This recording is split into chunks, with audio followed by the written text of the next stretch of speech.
Welcome to my video. ఈ వీడియోలో మనం సంగీతానికి సంబంధించిన 2-3 పదాల గురించి మాట్లాడుకుందాం. మనకు తెలుసు భారతీయ శాస్త్రీయ సంగీతంలో హిందుస్థానీ, కర్ణాటిక్ అనే 2 పద్ధతులు ఉంటాయని. స రే గ మ ప ధ ని అనే 7 స్వరాలు హిందుస్థానీలోను, స రి గ మ ప ధ ని అనే 7 స్వరాలు కర్ణాటిక్లోనూ ఉంటాయి. వీటిని మనం సప్తస్వరాలు అంటాం. ఇక స ప అనేవి చాలా ప్రత్యేకమైన స్వరాలు. స అంటే షడ్జము, ప అంటే పంచమము. వీటిని అచల స్వరాలు అంటారు. అచల స్వరాలు అంటే వీటిలో మార్పులు ఉండవు, ఏ విధంగా కూడా వైవిధ్యం ఉండదు. మిగతా 5 స్వరాల్లో స్వర భేదం వల్ల మనకు మార్పు కనిపిస్తుంటుంది. అంటే కోమల్, తీవ్ర అనే 2 స్వరభేదాలతో మనం ఎన్నో రాగాల్ని ఉత్పన్నమైనాయని తెలుసు మనకి. అయితే షడ్జం అనేది చాలా ప్రధానమైన స్వరము. అది ఆధార షడ్జము అంటారు దాన్ని. ఎందుకు అనంటే మనం ఆరోహణ కానీ అవరోహణ కానీ వెళ్ళడానికి స అనేది, షడ్జం అనేది ప్రధానంగా ఆరంభించే స్వరం అన్నమాట. స రే గ మ ప ధ ని స, స ని ధ ప మ గ రే స. ఈ విధంగా 3 స్థాయిలు ఉంటాయి పాడడానికి: మంద్రస్థాయి, మధ్యస్థాయి, తారాస్థాయి. తారాస్థాయి అంటే హై పిచ్, మంద్రస్థాయి అంటే లో పిచ్. ఈ రెండింటి మధ్యన ఉండేది మధ్యస్థాయి. ఈ స్థాయిలో ఏదో ఒక చోట గాయకులు తమ గొంతుని, స్వరాన్ని ఆరంభిస్తారు. ఎక్కడైతే వాళ్ళు సౌకర్యంగా పాడగలరో, ఎక్కడ ఆరంభించి సౌకర్యంగా పాడగలరో ఆరంభించే స్థానాన్ని ఆధార షడ్జము అంటారు. మామూలుగా ఎక్కడ ఆరంభించినా షడ్జం నుంచి ఆరంభిస్తారు. ఆరంభించి పై స్థాయికి వెళ్ళడానికి, కింది స్థాయికి రావడానికి ఈ షడ్జము ఆధారంగా ఉంటుందన్నమాట. అందుకే ఇది ఆధార షడ్జము.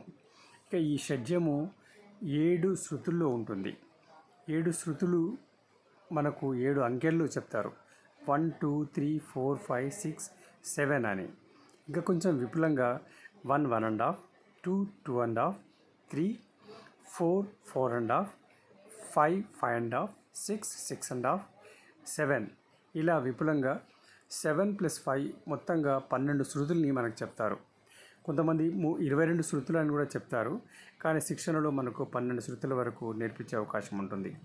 ఇక మనం ఏ శృతిలో ఆరంభిస్తే సౌకర్యంగా మనం పాటను విజయవంతంగా ముగించగలమో ఆ శృతి మనకు ఏ నంబరో తెలిసి ఉండాలి. మనం ఎక్కడైనా కచేరీకి వెళ్ళినప్పుడు మీ శృతి నంబర్ చెప్పండి అంటారు, లేదా మీరు ఏ శృతిలో పాడతారు అని అడుగుతారు. 2 2.5 3 ఇట్లా మనం ఏదో ఒకటి చెప్పాల్సి వస్తుంది.